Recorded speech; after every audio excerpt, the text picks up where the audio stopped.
الحمد للہ رب العالمین۔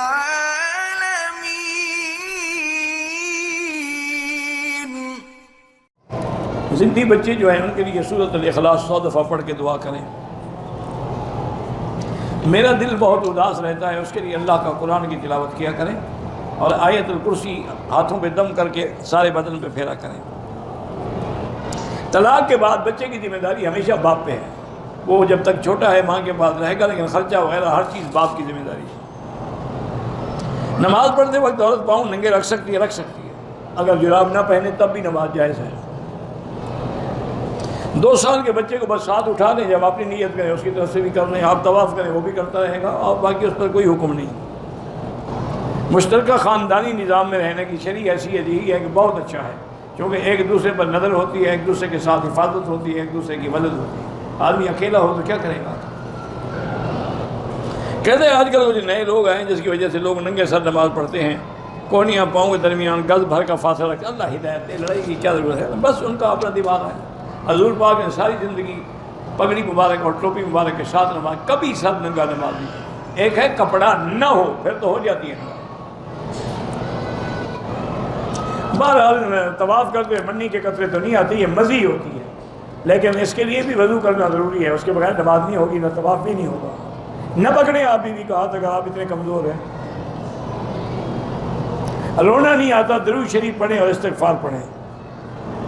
میری بیٹی ہیں، وہ بھی اللہ کی نعمت ہے، اللہ سے بیٹا بھی مانگتے رہیں، رب لا تذرنی فردا وانت خیر الوارثین۔ نماز کے بعد سجدے میں نہیں، نماز کے بعد سجدے میں جا کے دعا کرنے کا کوئی حکم نہیں۔ پینٹ شرٹ پہننا گناہ تو نہیں ہے، لیکن اسلامی لباس بھی نہیں ہے، نماز تو ہو جاتی ہے۔ اگر گھر میں کوئی بندہ فوت ہو جائے تو 3 دن تعزیت ہوتی ہے، باقی اجتماعی ختم شریف یا جمعرات یہ سب بدعت ہے۔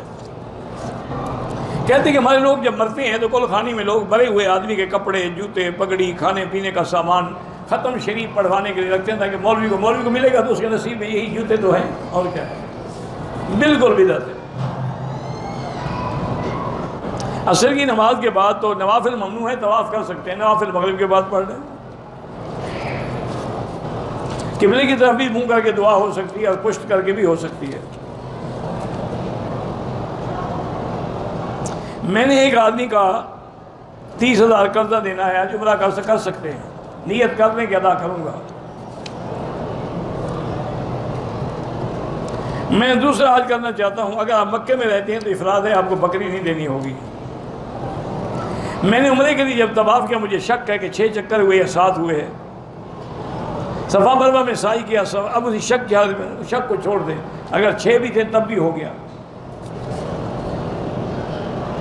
مکے میں نوکری کرتا ہوں، حج کرنا ہے، مدینے میں عید کر کے مکہ 2-3 دن کے بعد آ گیا، عمرہ کیا، مدینے جانا ہے، دوبارہ عمرہ کروں گا، حج تمتع ہوگا، ایک بکری دینی ہوگی۔ استخارہ جس کا کام ہے وہ خود کرے، کسی مولوی سے نہیں، کرائے پہ استخارے نہیں کرائے جاتے۔ مکے میں ہوٹل سے احرام باندھ کے عمرہ کر سکتے ہیں، یہ ہوٹل والا عمرہ ابھی 14ویں صدی میں سنا ہے، ہم نے پہلے تو نہیں تھا۔ عمرہ جب بھی کرنا ہو حد حرم سے باہر جائیں، مسجد عائشہ جائیں یا جیرانہ جائیں۔ یہ جو ہوٹل سے احرام ہے وہ حج کا ہوتا ہے، آل مکہ من مکہ جو حدیث ہے اس کا تعلق حج سے ہے، عمرے سے نہیں ہے۔ اگر حرم سے عمرہ جائز ہوتا حضور بی بی عائشہ کو باہر کیوں بھیجتے؟ حرم میں تو موجود تھی۔